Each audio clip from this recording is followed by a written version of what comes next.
সরকারের দায়িত্ব গ্রহণ করার মাত্র কিছুক্ষণ পরেই আমি আপনাদের কাছে দুটো কথা বলতে এসেছি। আজ দ্বিতীয়বার যারা স্বাধীনতার স্বাদ আমাদের সকলের জন্য সম্ভব করল, সেই বৈষম্য বিরোধী ছাত্র আন্দোলনের শহীদ ছাত্র জনতা এবং এতে আহত অসংখ্য আন্দোলনকারীকে স্মরণের মাধ্যমেই দেশবাসীকে আমি কিছু কথা বলতে চাই।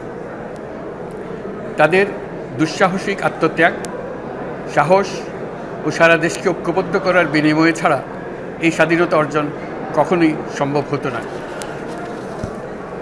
সেই সঙ্গে তাদের সেই মুক্তির আকুতি উপলব্ধি করে সেনা, নৌ এবং বিমান বাহিনীর যে অকুতোভয় সদস্যরা দেশের মানুষের পাশে এসে দাঁড়িয়ে এই বিজয়কে ত্বরান্বিত করেছেন, তাদের প্রতিও জানাই জাতির পরম কৃতজ্ঞতা ও অভিনন্দন। ছাত্র জনতার অভ্যুত্থানে আমাদের দ্বিতীয় স্বাধীনতা অর্জন উৎসবের মুহূর্তে এই স্বাধীনতাকে নস্যাৎ করার জন্য ষড়যন্ত্রকারীরা দেশে একটা অরাজকতার ও ভীতির পরিবেশ সৃষ্টি করেছে।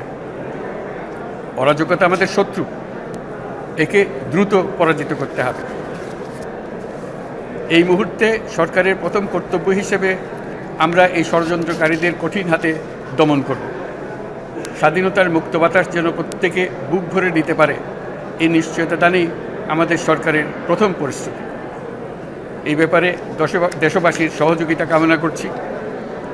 দ্বিতীয় স্বাধীনতার এই মিলন মেলা থেকে বাদ যাবে না যারা আমাদের শান্তি শৃঙ্খলা রক্ষাকারী প্রতিষ্ঠানগুলো, নৌ, সেনা, বিমান বাহিনী, বর্ডার গার্ড, পুলিশ, আনসার, গ্রাম প্রতিরক্ষা, কোস্টগার্ড, কেউ বাদ যাবে না। অন্য সবার মতো তাদের প্রত্যেক সদস্য আজ উপরওয়ালার আইন বহির্ভূত জবরদস্তিমূলক হুকুম থেকে মুক্ত। কারোর জন্য এটা বিন্দুমাত্র ব্যাহত হলে আমাদের আজকের উৎসব ম্লান হয়ে যাবে। প্রচণ্ড নিষ্ঠুর পতিত স্বৈরাচারী সরকার এসব প্রতিষ্ঠানকে দিয়ে ক্ষমতা কুক্ষিগত করে রেখেছিল। আমরা তার এই প্রচেষ্টা ব্যর্থ করে প্রতিষ্ঠানগুলোর হারানো গৌরব ফিরিয়ে আনব। এই ঘৃণ্য চেষ্টায় ব্যবহৃত হয়ে যারা অপরাধ সংগঠিত করেছে তাদেরকে আইনানুগ বিচারের মাধ্যমে শীঘ্রই উপযুক্ত শাস্তি দেওয়া হবে। একই কথা দেশের সকল মন্ত্রণালয়, সংস্থা, শিক্ষা প্রতিষ্ঠান, নানা কর্মক্ষেত্রের জন্য প্রযোজ্য। সর্বত্র অপরাধীর বিচার হবে। আজ প্রত্যেকটি প্রতিষ্ঠান ও তার সদস্যরা নিজ নিজ কর্তব্য পালন করার মাধ্যমে দ্বিতীয় স্বাধীনতাকে উপভোগ করবেন, দেশকে গৌরবের শীর্ষে নিয়ে যাবেন এবং দেশবাসীকে এবং জগৎবাসীকে উপভোগ করার সুযোগ করে দেবেন। আমি জাতির পক্ষ থেকে প্রত্যেকে নির্ভয়ে আনন্দ চিত্তে নিজ নিজ কর্মস্থলে নিজ নিজ সামর্থ্য নিয়ে এগিয়ে আসতে অনুরোধ করছি।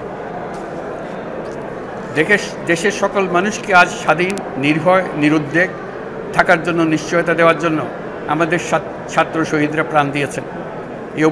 এই অভ্যুত্থানের মাধ্যমে সৃষ্ট সরকার দেশের প্রত্যেকের সরকার। এখানে থাকবে সকলের আকাঙ্ক্ষা পূরণের অধিকার। অরাজকতার বিষবাষ্প এখন যেই ছড়াবে, বিজয়ী ছাত্র জনতা সহ মুক্ত মানুষের আইনশৃঙ্খলা বাহিনীর পূর্ণ শক্তি তাকে ব্যর্থ করে দেবে। নিষ্ঠুর স্বৈরাচারী সরকার দূর হয়ে গেছে।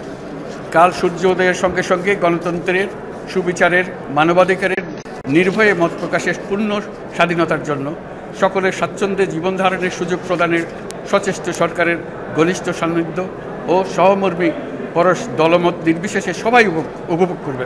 এটাই আমাদের লক্ষ্য। আমাদেরকে এই লক্ষ্য পূরণে সাহায্য করুন। সারা বিশ্ব আজ অবাক হয়ে বলছে, সাবাস বাংলাদেশ, সাবাস বাংলাদেশের ছাত্র জনতা। আমরা এই অর্জনটাকে আর অনেক দূর নিয়ে যেতে চাই। আমাদের ছাত্র জনতার জন্য কিছুই অসম্ভব নয়। আমাদের তরুণরা অসম্ভবকে সম্ভব করতে পারে, তারা সেজন্য প্রতিজ্ঞাবদ্ধ। যদি আমরা ঐক্যবদ্ধ থাকি, ধ্বংসাত্মক কর্মকাণ্ড থেকে দূরে থাকি, সবার জন্য মুক্ত পরিবেশ সৃষ্টি করতে পারি, আমাদের বিজয় অবশ্যই হবে। আল্লাহ, মহান আল্লাহ আমাদের সহায় হবে।